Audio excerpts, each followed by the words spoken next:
Yes, people were cheerful, or at least they appear to be so, but many of the floats were transmitting this strange, almost dark vibe.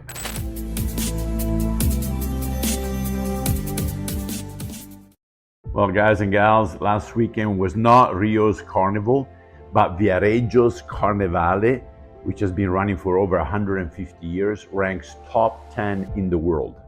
And it has allegorical papier-mâché floats that are extremely impressive. They go over 70 feet tall. However, in the midst of the confetti, the loud music, the food stand, there was something strange and was almost palpable in the air. But before we get to it, let me share some images and some history.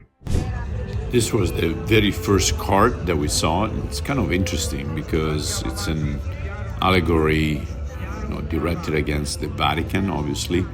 And it shows the concept behind it is this inclusivity and equality. So they're thinking about the role of the woman inside of the church. And that is opening kind of a new way of seeing the role of the woman, even with the papacy. And the allegorical character here is just a woman pope. So it's kind of throwing everything upside down, biblically speaking, but something to definitely think about.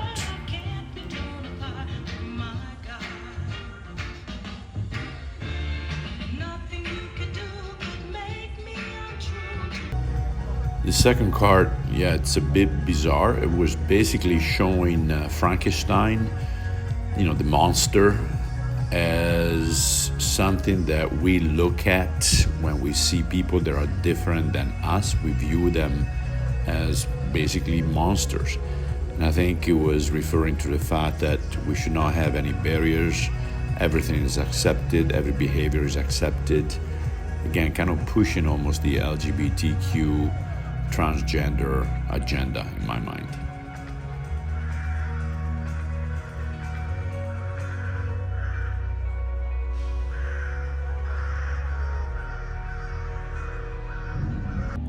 This is definitely political allegory. Is targeting Giorgia Meloni, the Italian PM, and is viewed as almost a reincarnation of Silvio Berlusconi, who used to be the PM a while back, very famous PM actually. He died roughly a year and a half ago, almost 2 years actually. Anyways, all the symbol of the fascist era all around the card. And they're talking about a new rebirth, but at the same time they're saying, well, it's a new rebirth with a certain death. That's why you have all the skeletons around. This is a strange one because in a way is exalting nature. He's saying that happiness is to be found in nature, and it's kind of represented by butterfly. Happiness is butterflies, and if you try to catch a butterfly, you cannot do it, but if you stand still, then the butterfly will come to you. So there is this push in rediscovering nature, because nature will bring you true happiness. Pretty sad actually, but that's the way they envisioned it.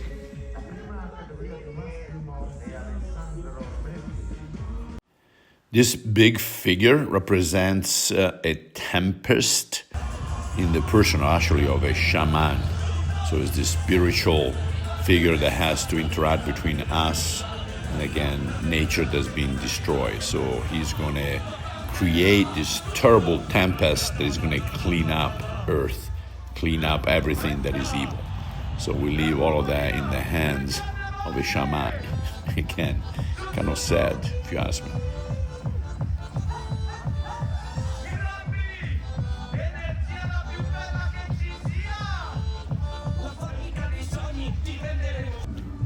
Now, this one I found very interesting because it is very appropriate, it's very contemporary. It's showing this one woman that keeps changing dresses, keeps changing heads, just to please what society seems to be requiring.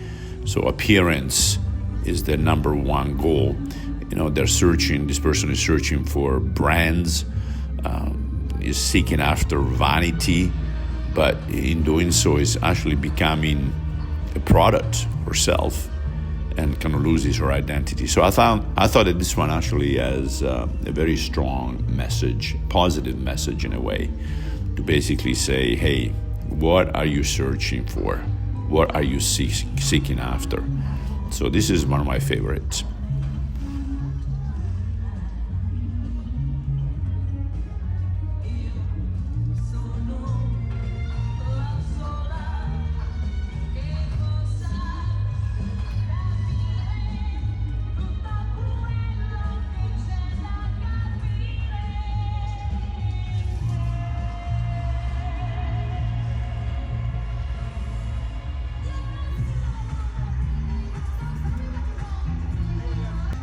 This one too is very similar to the previous one because it's talking about the connectivity of social media, which on one side is connecting us more, but then at the end of it, we find ourselves much more isolated.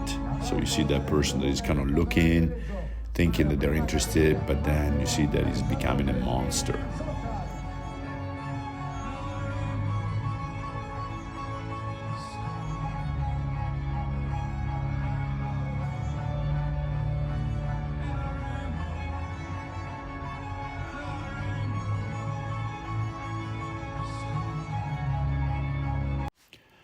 There were more big cards. There were two categories, category 1 and 2.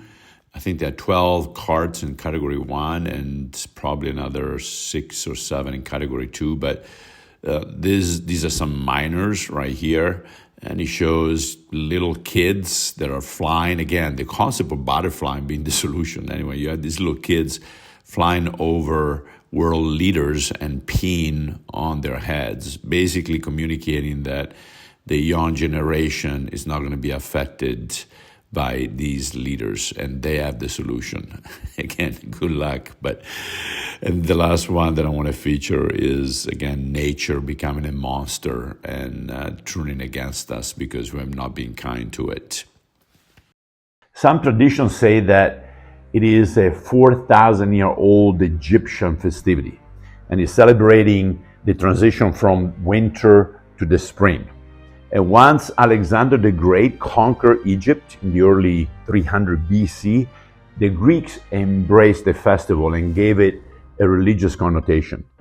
Now, the Romans too adopted it from the Greeks, of course, and connected it with the god Bacchus, since drinking was a focal point of the festivity. And thus the Bacchanalia's party, which also used masks and costumes. Now, by the late 500 though, AD, Pope Gregory the Great decided that fasting for the Lent period would start on Ash Wednesday, 6 weeks before Easter. And thus the Latin term carnem levare, or get rid of the meat, which then became Carnival. And since Ash Wednesday is the beginning of this abstinence and fasting, the peak of carnival events was set on Mardi Gras, or Fat Tuesday, the day before Ash Wednesday. So today, the carnival period starts 9 Sundays before Easter and ends on Mardi Gras 6 weeks before Easter. Now, about the palpable sensation that Jenny, my friend, and I felt, well, there was this sense of a dark crowd hovering over the event. Yes, people were cheerful, or at least they appeared to be so, but many of the floats were transmitting this strange, almost dark vibe. And indeed, the floats are meant to be allegorical, but what they seemed to emanate was this sense of despair, defeat, and a strong subliminal message, actually, about diversity, equity, and inclusion. Things that, though in principle seem to be virtuous, in reality, they bring more division and inefficiencies. And perhaps this is me trying to look at an event through a spiritual lens, but that is the intent of this channel. But the feeling was also shared by my friends, believing friends, as well as my wife, Jane. So maybe once more, I have this heightened sense that goes beyond eyesight, since this came right behind a series that I've done on demonology. But I'm interested in what you think, so leave your comments down below, and I will catch you next week, Lord willing. Ciao.